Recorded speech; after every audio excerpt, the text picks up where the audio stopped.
ሄርሜላ በተደጋጋሚ ጊዜ አብርሃም እንደሚወዳትና እንደማይወዳት በፕራንክ ነው እያረጋገጠች ያለችው። ሰላም ሰላም ተወዳጆች እንዴት ናችሁ? በያላችሁበት ሰላምና ጤና ፍቅርን አብሽቼ ይመኝላችኋለሁ።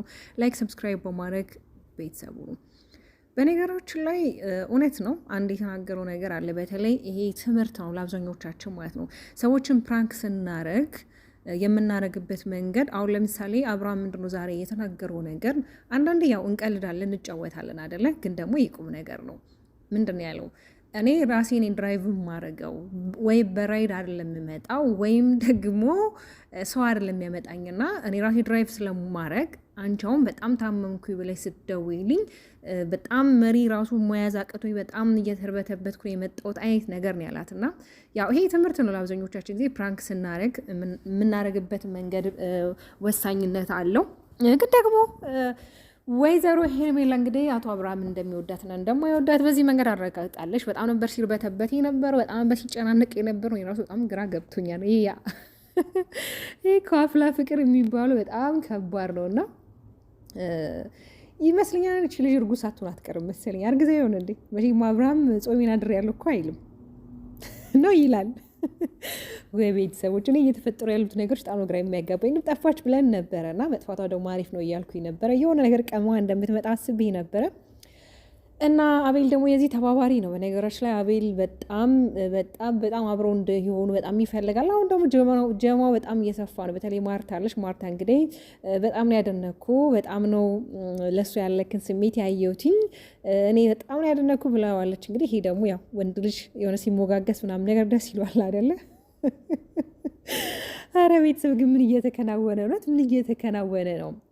እሺ በቃ ለምን ከሩትዬ ላይ ከእህታችን ላይ አርፈክ ለምን በቃ የራስክን ህይወት አትመራም? በቃ የምታደርጋቸው ነገሮች ከካሜራ ጀርባ አድርግልንና የራስክን ህይወት የራስክን ላይፍ እንደፈለክ መኖር ትችላለህ። ግን እዚህ ጋር የምትመጣበት እያንዳንዶቹ መንገዶች ሁላ ሩታ ሰዎች እንዲጠሏ ሰዎች በቃ አላደል ለሷ ያላቸው አመለካከት የወረደ እንዲሆኑ እያረክ ያለው ምናልባት አንተ በዚህ አይነት መንገድ ሰዎች እሷን እንዲጠሏት የምታረግ ከሆነ ነው ወይ ማንም ሰው ይጠላት፣ ሊጠላትም አይችልም። ለምን ሩታ ነቻ። በምን አይነት መንገድ እዚህ ደረጃ ላይ እንደደረሰች፣ በምን አይነት መንገድ ተጉዛ እዚህ ደረጃ እንደደረሰች ሁላችንም እናውቃለን። ይሄ የሚካር ነገር አይደለም። ግን ደግሞ አያችሁ አይደለ ዛሬ እንዴት ነበር? አሁን እችኛዋ አመመኝ ስላለች የሆነ ነገር ተፈጠረ ስላለች እንግዲህ በጣም እየተርበተበትኩ ነው አለ ስነዳ የነበረው ምናምን ነገር በጣም የተናደደው እንደዚህ ማድረግ አልነበረብሽም ምናምን ነገር ያው ስሜቱን ለማወቅ ነው።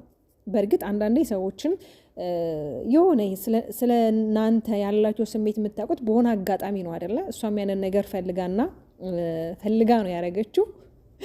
የሚገርም ነው፣ ግን የሚገርም ነው እውነት። እኔ ሄርሜላ አንዳንዴ በጣም ነው የምትገርመው፣ የምታደርጋቸው ነገሮች አስገራሚ ናቸው። ለማንኛውም ይመች። ያው አንቺ ፈለገች ለምታደርጊው ነገር እኛ ምንም ማለት ሀሳቧን ሴት ልንሰጥ እንችላለን። አንቺ ወደሽ ለምታደርጊው ነገር ወደሽ ከተደፋሽ ቢረግጥሽ አይከፋሽም ነውና እዚህ ጋር ደግሞ የምታያቸው ነገሮች ያስደስቱሻል። በተለይ ሩታና አብርሃም በእንደዚህ አይነት ሁኔታ ሞመንት ሲጨቃጨቁ ይሄ ጭቅጭቁ ምናምን ነገር ተወጇል። ሰላሙን አትፈልጉ። ለምን ጭቅጭቅ በዛ ሰዓት ከእሷ ጋር የሆነ ሰላም በማይፈጥሩ ሰዓት ወደ አንቺ ጋር ያለው ነገር የሚያደላ ይመስልሻል። ግን ደግሞ እነዚህ ሁለት ልጆች ተዋልደዋል፣ ቤተሰባዊ ናቸው። ስለዚህ የሆነ ቀን በልጃቸውም ጉዳይ መገናኘታቸው አይቀርም። እግዚአብሔር ከፈቀደ ከወደደ ደግሞ አብሮስ ቢሆኑ ምን ትያለሽ? የዛን ጊዜ ምን ልትሆኝ ነው? ይሄ ሁሌ ከፈሽለት ዋጋ እንግዲህ ውሃ በላው ማለት ነው። ለማንኛውም የኔ ውድ ቤተሰቦች እየተፈጠረ ያሉን ነገር እያያችሁ ነው። እናንተም በጣም ግራ እየተጋባችሁ እንደሆነ አውቃለሁ። ኮሜንት ለማይሰባችሁ ስለምትሰጡ እንግዲህ ጊዜው የማይፈታው ነገር የለምና ሁሉ ነገር በጊዜው በሰዓቱ እናየዋለን። አብርሃም እንግዲህ ያው ልጄን ብቻ ማየት እንጂ የምፈልገው ከአንቺ ምንም የምፈልገው ነገር የለም ብሏታል ለሩቲ። እኛም ምንም እንድታረግላት አንፈልግም። ሰላሟን ብቻ እንድትሰጣት በቃ ልጅቷ በራሷ መንገድ እንድትጓዝ የፈለገችው ነገር እንድታረግ የራሷን እርምጃ አንድ ስቴፕ ስትራመድ አንተ ግማሽ ስቴፕ ብለዋ ላይ ትመጣለክ። የሆነ የእሷን የሆነ ጥሩነት የምትፈልግ አይመስለኝም አንዳንዴ ሳስብ። ግን ደግሞ እዚህ ሶሻል ሚዲያ ላይ ከምታረጋቸው በተለይ ለብዙ ወጣቶች የስራ እድል ፈጥረህላቸዋል። በተለይ ዩቲዩብ እንግዲህ የስራ እድል ፈጥረህላቸዋል።